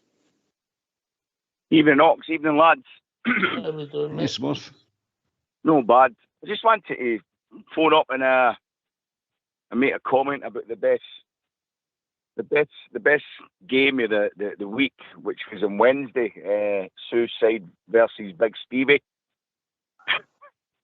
Very entertaining and polar opposites. I was very much in the Suicide's camp, but there was very much an impassioned, optimistic, humorous, upbeat, sort of Big Stevie sort of performance for the future's bright, the future's orange kind of thing. However, do you think? I mean, I noticed at half time. I was at the game and I noticed at half time we had 31% possession in the first half. So we played very much like the away side. Do you think that there were plenty of orders? Do you think, given the disparity in finances and investment and stuff, do you think that's we've just got to accept that's how things have got to be to compete at this level? You're about 2 nights too late with the call, but we'll take it. But just I was enjoying it. I didn't want to ruin it. Did you say that Southside is camp, or you were in Southside's camp? I never quite picked up. Here, you know what to say. Don't you start. Right, I won it, and Smurf agreed with me. Aye, totally. Right, it was listen, it used to be a heavyweight duel, but it's a heavyweight and a middleweight now, you know. All right. Right, that's what's happening. But aye, listen, it was great fun. By the way, you missed it. You should have heard it before the show, shouldn't you, Southside? Aye, after listening to them the night before, Smurf, when I get home for the game, and I listened in and I'm thinking, no, you are waxing too lyrical about this. No, don't get me wrong, the result's fantastic, mate, right? I get it, but like you say, there's a lot of, I mean, they're a good technical team, right? But if you think back to teams we've played, Porto, Benfica and all that, Villarreal, you know, and although it was in a lesser competition, but they were still technically good football teams, and we were probably punching above our weight at that time as well. Aye. So, I get the fact that I would have expected us to play a bit like that away from him, mate. See, next week, I'd have expected us to be sitting, and if I'd been the first leg, I would have took that. Just think at Ibrox, we maybe gave them a wee bit too much respect. We've seen the state of their defence. I think if we'd maybe not go gung-ho, but at times a wee bit more adventurous, we might have got a wee bit more reward. I just thought in a whole first half performance, two guys slip, or one guy slips with a chance, and then the other chance we create is we rob them around about the edge of their box. And that's what disappointed me. But on the whole, listen, we're in the tie, and if we do the same game plan and we win, then how can I criticise it? But I just thought at Ibrox, we should be a wee bit more attack-minded, I think, because it's a home leg and you want to try and get a win before you have to go away from home. So, aye, and by the way, most of the time we do agree, Smurf, to a point, but it wasn't an act or anything like that. And that was just the way I was truthful, and so was he. No, before the show was even... But aye, we were a wee bit more volatile each other, though. So we had to tone it down. That was brilliant. But that's what it's like. I mean, we're passionate. Everybody that comes on here, Smurf's the same, including the callers. No, we're all passionate, and sometimes we can say things we might regret slightly or a wee bit more overcritical, but we try and critique the game as we see it. It did, and that's... although, like, sorry to interrupt you, although I sort of firmly sort of agree with you, Big Stevie did make me rethink things. And when you look at it overall, we've reduced the age of the squad, the number of the squad, the overall wage bill for very modest investment. In fact, I think if we get one or two at the doors, we've spent nothing and we've balanced the books. And when you look at it like that,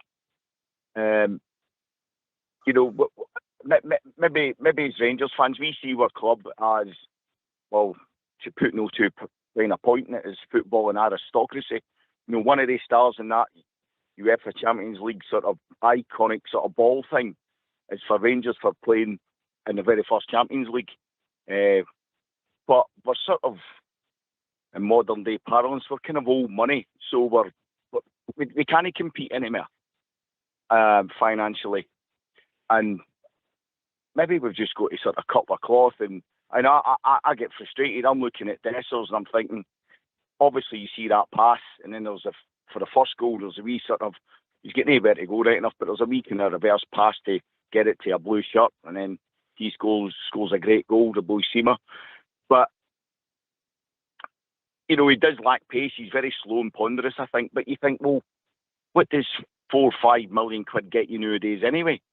So I think Big Stevie's point of view made me sort of feel a bit more sort of pragmatic about the whole thing, So you're saying he won the argument? Is that what you're saying? You agreed with South? No, he didn't win the argument, but because what he did say was that basically we sort of dominated the game, and we're a great side and all the rest of it. We've got good players.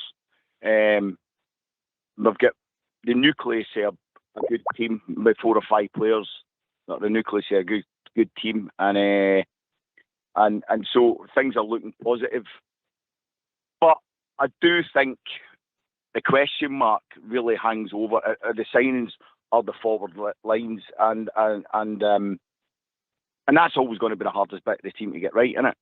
Scoring goals. These guys cost fortunes, and you could go for 5 million to 15 million, and it might be much of a muchness. Somebody loses form or has one good season, goes for big money, and then nothing. They don't show anything again. So I've got injured, right, Smith? All right, I've got my work on Tuesday night. Listen, we've been joined by AK. He's back for the holidays. He's going to give you the fridge magnets. Evening, AK. Good evening, Oxshire. Good evening, troops. How are everybody? Hi, all. Right, to talk to you back. One of the totties, the other totty get home to Leeds last night. Pair of spuds. Aye, good to hear he's off. I've been keeping my foot overseas, so I've been keeping an eye on some kind of feisty shows, shall we say. Been good listening though. But been a good week of results. Kenny Park out in the Bluebells bar out in Lanzarote there. I tell you, there's a good amount of Bears go out there to support them, so good on everybody that does. It's very much appreciated from his point of view. But every night, took in 3 games, absolutely jumping, and it was great atmospheres at all the games. But I've got to admit, the Morton game before Andy for Leeds comes in, I had a wee bit of a worse for wear night to Friday night. So much so, only about 4 hours sleep to the kick-off, and I didn't appear to the second half, so the wee man wasn't too happy. Signing a good night, that, for me. So you missed the first half? Aye, I'm afraid so. That was the best half. It probably was. We're seriously going to have to look at his contracts outside that. That's all. It should have been looked at the minute he said he was going on holiday when the football season was on. That's bad enough. Well, remember, I've got the list for the last man standing, mate. Oh, so you have, aye. Remember that. Mm-hmm. Oh, so I tell Gary, right, week 1, Celtic, week 2, Celtic reserves. I'm now on week 3 is Celtic women I've got this week. I suppose all you're doing is back in your family traditionally, aren't you?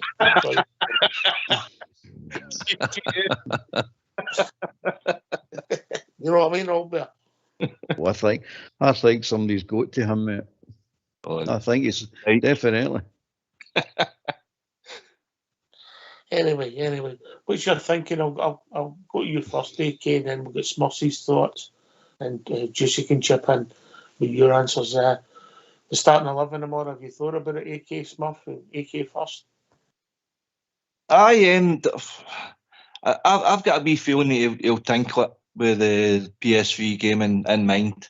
I would go Butland. I thought Butland was excellent, by the way, on Wednesday. I thought Golson, and that was one of his best, but I'm not a big fan of him, but I thought Golson was superb along with Suter. I would drop Golson though. for this Ross County Way the game in mind. I would also take out Tavernier and put in Sterling, but I would keep Suter and Borna. Think of the midfield a wee bit. I thought Lundstrom came on and positive impact on the game. So if we can take Jack out the team with Wednesday in mind there, I think Lundstrom should start. I think Raskin Cantwell is just on fire now. Big Al's right in the call earlier. Without him, that's your bit of magic to take him out of the team. We don't look the same team at all. I think Dowell, bring him in. And I would actually go Matondo up front with Danilo and see where that takes us. Hit him with pace more than anything. Hopefully we get ahead after an hour, 70 minutes, and then kind of change the team up again. All with Wednesday in mind, though. That's my should one because you've named 13 players, mate. And the referee and VAR. Smurf, you'll need to beat that. Aye, I think same back five, Drap Goldston, and I think maybe he'll drop Jack and play the Scouser. And up front, I think Lammers will start. If it would be me personally, I think I would maybe rest Cantwell if I could, or at least if we get ahead of steam up and get a couple of goals, maybe bring him off. You don't want to risk him getting injured or whatever.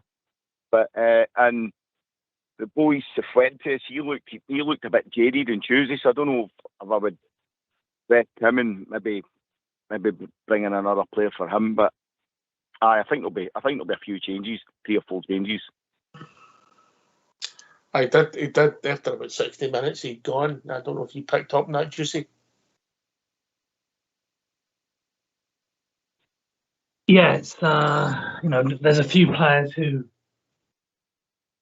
perhaps still need a little bit more game time, which is frustrating, isn't it? When you think we're already several games into the season, but he's got to manage the squad, Ox. He's got to manage it, correctly. And if players are needing to come off, it was a good ball, wasn't it? Just before he came off, so I'm pleased he stayed on. But I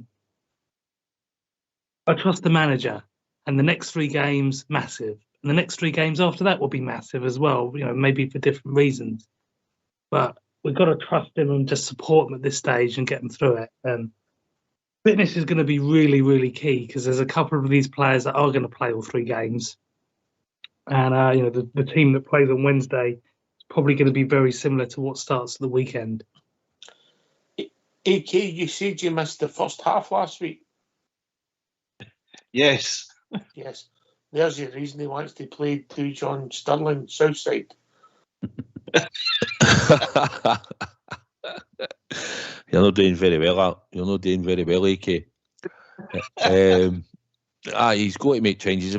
Actually, when you asked me to name me a teammate earlier, I put Cifuentes in it, but I don't even see him making that tomorrow because, like you said, he was screaming to come off after about 60 minutes. Probably Lundstrom will come in and get game time, so maybe him and Raskin in there. I'd like to see Dowell, as I've said. I think he can get on the ball and take you up the park as well. He's got good energy. He'll run about and he'll tackle. So we need to make some changes into the midfield. So I think you could go with midfielder Raskin, Lundstrom and Dowell. What was the right back? It's going to be Tav. I don't think somebody's seen the first half. Definitely. Last week, Bear. No, I think the boy Sterling will get again. No, I think I would play the TV Tuesday, but I think Sterling will get again. He will change it up. I'm sure he said he was injured, Bear. Is he, mate? I'm sure he said he was injured. I think Cifuentes will not play either. Because he does look tired. To be fair to the boy, he missed the Kilmarnock game, but I think he's played in every other game, hasn't he? I don't know if he's played 90 minutes in every other game, but he's played in the majority of the games. He's been on the pitch in all the games, aye. And he's looked all right. He didn't have the best influence in the game. He worked hard in Tuesday night, Smurf, Cifuentes, but he's looked okay, hasn't he? Aye, looks a tidy player. Looks useful, and I don't think it's match sharpness. He's part of the way into that MLS sort of league. But I just think maybe when the intensity of that game, the Champions League. He's not played anything like that place. Yeah. Like that's my point. He's never played in a Champions League qualifier. That he's always thought, what's this? It's another level in it. So, but it'll be good. It'll bode well for the future because he knows what it's all about. You know what I mean? So it's going to be good. But I don't think he'll play the weekend. I wouldn't play him. Southside then juicy. But what's good is people have got different teams that are completely different. They've got different ideas, competition for places. Yeah, we might get it wrong. We might play somebody that has a stinker. That's football. But we're talking about different players in different positions, different formation, different centre halves, different fullbacks, different midfield players. Aye, I get it. Yeah. Aye, I get it, and I think we can all agree he's probably got 14, 15 players out the 11 that he's quite happily put in straight away and change one for one, I think. But maybe after that, it gets a bit risky. At the end of the day, we've still got to win the game. It's good that we can change players, but they've got to come in and perform and get us the points, and the more the points are crucial. So, aye, we wanted a new team, as we've all said. Some will click early, some will take a wee bit more time to settle, and some will maybe have some good games and bad games. And I think the fact that they've all got to get used to playing the 3 games a week. So he will have to rotate a couple of players. You might find that Tav plays Golson, it wouldn't bother me if he left Suter out, and gave him a rest. But one of the centre backs, I think, will need to get a rest. But going forward, it's good that we've got players we can change in the midfield and stuff like that as we talk about. But they've got to come in and perform. And that's the most important thing. When they get their chance, they've got to come in and start performing. Just there. For 3 seasons at least, we pretty much had the same starting 11. It was always really easy to come on here and name the lineup. And we'll get to that point again, hopefully, where you get that consistency. But he's got a squad of players here that, so many new guys still feeling their way. But as I said earlier, we've got so many matches. They're all going to get their shot, Ox. And, even a player like Hadji, if he stayed, he will get his opportunity. He may well go this week. We will see. But there's so many matches. We're expected to do well in every game, Ox. We're going to need all these players. And hopefully in a couple of weeks, we'll be able to name a fairly consistent starting 11. But you want all the big players to feature and get game time. With 5 substitutes in the domestic games and also in Europe, they will get their opportunity.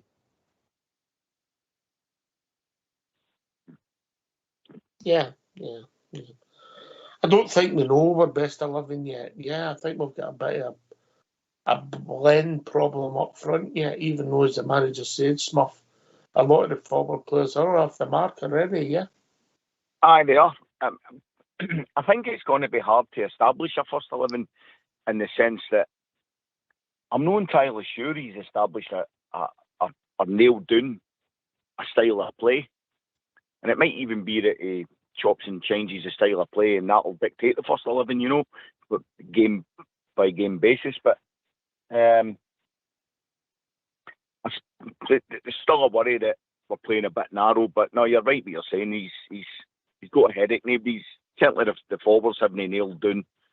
Well, Dessers is going to be his number 9, but everybody playing around him, it seems like the jerseys are up for grabs, doesn't it? Right, we've got problems. Just see the start there. Poor Chelsea, they've only spent £3 billion since 1992 in transfers. I mean, we've not got half the problems they've got. Their transfer policy in the last few months has been bonkers, but maybe it'll start to pay off, but there's some money in it, some money. £3 billion since 1992, that's unbelievable. Anyway, that's just to put it in perspective what we're dealing with here. We've got 30 bob to spend, you know what I mean? But they'll still know we will afford Dessert at the time the season's finished.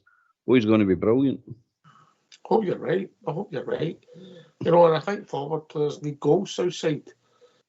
You know, if they get goals, you know, forward type of goals, and it builds up their confidence, hopefully, yeah.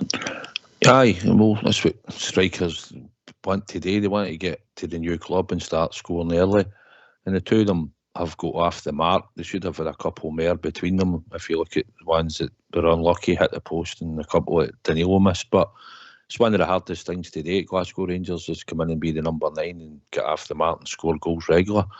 It should be one of the easiest jobs as well, because the players we've got now should be creating the chances. But I think we're still trying to find our feet with certain players. They might not just have the formula right just yet. Well, he's not got it right just yet. And hopefully once that clicks, we'll see the strikers that we've signed get off the mark, and I'm expecting the two of them should be able to get close to 20 goals each in this league, surely. But it's getting the formula right, Ox, and until he gets that right, then hopefully we'll start seeing them get the rewards. Just say better. As I said earlier, my man, the games are coming thick and fast, and I just want to see him do well. And if it doesn't work out in the Champions League, I think this team's got a real shot at doing well in the Europa. And I think the blend is coming for the domestic games as well. We're starting to look a bit more composed. We're going to have to, as we always do, grind out a few games, tough away games. We're starting to look a lot better defensively, and we won't play many teams that are as competitive as Eindhoven unless we get into the group stage of the champions. So I'm confident, and I'm still confident we can get something there on Wednesday. Give them a right scare and see what happens. Mm-hmm. And we'll really start building up to Wednesday. But lunch, well, afternoon time tomorrow, yeah, all our focus turns to Wednesday then, yeah. Yeah, definitely, mate. It's tomorrow's the most important games. Most important, mate. We must get the 3 points tomorrow. So that's all I want, is that 3 points. PSV can take care of itself, and the against the scum next week, that takes care of itself when it comes round. Tomorrow's most important. We have to get the 3 points. I'm sorry, I'm getting ahead of myself. I'll bear. I'm excited. I'm excited. Quite right, mate. Quite right.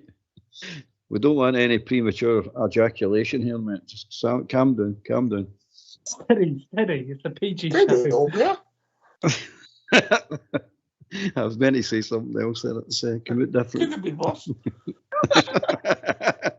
Anyway, but tomorrow, mate. Definitely tomorrow.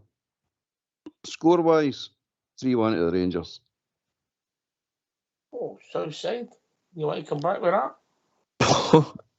I was just digesting the start. What did you say, 3-1? 3-1. Oh, Walberg, come on. How can anybody get goals against the Rangers, man? Oh, does my head in. We can't keep Wayne's 3-0. It'll be 3-0. They've got the big boy up front. It'll probably he's a problem at set pieces, but Butland's looked mostly commanding in his area and that. And he's looked good so far. So 3-0 to the Rangers, mate. There we go. Smurf, Beneke. I'll go 3-0 as well. I fancy the Rangers strongly tomorrow. I don't envisage any problems. Once we get our noses in front and start chasing the game, creates more space, and I think we'll take them at the cleaners. Hard fought 2-1. I take it you'll be going for Ross County the way you've been disclosing about the Hard fought 2-1 victory for me. I'm telling you, Ross County aren't as bad as what he's all making them out to be. Seen a couple of their games. They're scoring goals. So you managed to watch the Ross County games, but you're not managing to watch the Rangers games. 150 minutes of my Unbelievable, isn't it? Yeah, Unbelievable. I've missed the Rangers game, but I'm watching Ross County games. There we go. And then he tells us, and all that Ross County will score against the Zamora. Unbelievable, AK. Oh well, 3 points is 3 points as long as we get the win. Oh dear. Right, okay. Aye. Listen, I take your point. They have scored a few goals. Ross County this season, yeah. So they're a team that maybe come out and try and play football. So maybe that could suit us Southside. Aye, listen, they might be in a wee bit of form and that, right? We get that, but come on, let's not be kidded. We're talking about Ross County here at Dingwall, and if we can't go up there and get 3 points, and I know we've slipped up in the past and that with the old squad, but this is a new team, and these players will know what it's about tomorrow. They'll be well drummed into them. The pressure's on. It's what happens when you come back for European games. These are the games where you need to pick up the 3 points. So I'd expect us to go up there tomorrow. It's a good playing surface. We want to try and keep the ball on the ground and play good football. So it's just about going on and being professional and getting the job done. Create chances, and if we create enough chances, I'm sure we should be creating a lot more chances than which Ross County will create against us. They'll get a chance or two, I would imagine, in the game, but we should be up there dominating that game from start to finish. My phone's just went ping. I'll not tell you who it's for. Tell her, never mind the playing surface. What about the pies? There's no pies tomorrow, but I'm bringing the cheese board. The cheese board. He'll not know what to do with that. I know he's no, but cheese board's coming tomorrow with a selection of cheeses. There'll be no pies. You can't have greasy food on a bus. He knows this. He'll be doing the front. That's right. A cheese knife when he's about. You've not seen the size of the knife. Is there any reason?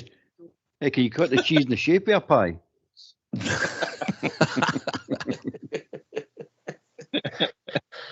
Oh dear. Oh dear. What a man. Right, so we're all pretty confident, Barry K. Is that fair? It's fair enough. That's fair enough. Is it just your glass is half empty, Alec? Holidays finished up. That's all because my holiday finished. You're on a downer. Aye, it's me back came to this pouring rain. That's a good night for you. I take it since we're in Lanzarote, you've come back like a baked totty then, eh? It was too warm for me. Andy's came home like mash. He doesn't go out. He goes out there like Casper the Ghost, and he comes back like Casper. Me and my wife come back from Portugal there, and she's like an old bladder. I didn't know where to kiss her or heed her.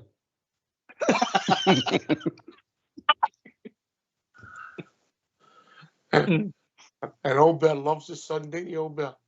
No. I'm strictly a shade guy. Does the sunlight, does it not make you cheery or Old Bear? No, it's not a big fiery ball, stupid thing. Stay away with it. Right, Juicy Bear, big game for the manager tomorrow. League game, it is a big game. We can talk about Champions League qualifiers, all firm game tomorrow. It's a big game. Yes, it is. And I'm going for a cheeky 2-0. 1 goal over half. I think we can finally get ourselves together defensively against these guys. Because as I said, they have played a style of football against us, actually, that I appreciate. I appreciate a team that actually tries to play a bit because it gives us the opportunities as well. But I think we're going to be a little bit too smart for them.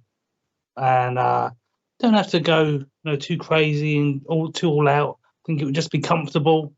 And that's all I want going into midweek. All right. Last word for your good self, Smurf. I think tomorrow, for me, it's a 6-pointer. I think we'll go there 3-0. And as Bridgman would say, keep it going for the Rangers. Right. Good night, lads. Cheers, Smurf. AK. Aye, well, it's all about attitude application for me. Focus on what's ahead is. Don't take your eye off the ball and think ahead to Europe. So it's a big 3 points for the thousands going up to watch us again, and hopefully they all come down with full buses and full voice. But can I just say as well, to commend Andy a wee bit, and on behalf of Rangers Radio, he took a flag out to Kenny for the Bluebells bar, and he's put it along next to the own Lanzarote Supporters Club one there. And we also had Rangers Radio actually playing in the bar, listening to it as well. So the guys are big fans of the show, and they're asking for it. So good stuff. Did Andy get outed? No, he was trying to sign autographs for anybody that wanted one.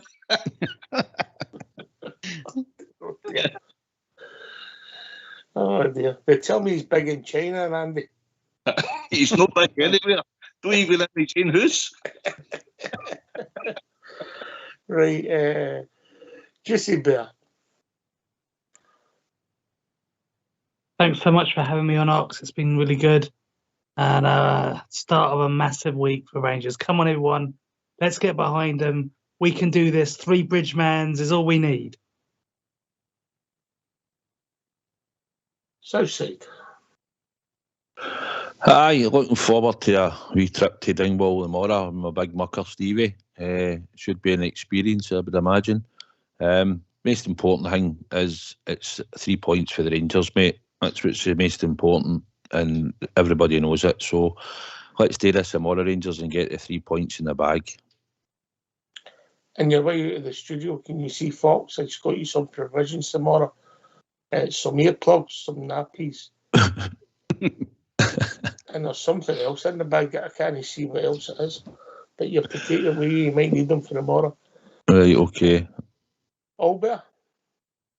Yeah, great to be on the show tonight with all the guys. 3-1 tomorrow. Comfortable win for the Rangers. Come on, the Rangers. Yeah, it was good to hear from you, Kay. Glad you had a good holiday, Smurf. Juicy Beth for joining us. He was busy tonight and came in later on. Southside for filling in. Albert for doing the show. But I've got to say, it was particularly great. I hope you all agree if you hear from Big Al for Australia, yeah? One of the stalwarts on Rangers Radio. Yep. Yep, it was great to hear from the big man.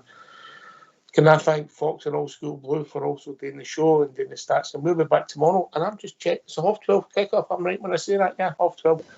So Rangers, Fox hates this, but Rangers Radio will be back 11:30 tomorrow. A pre-match show building up to a Rangers victory up in Dingwall. Thanks for listening.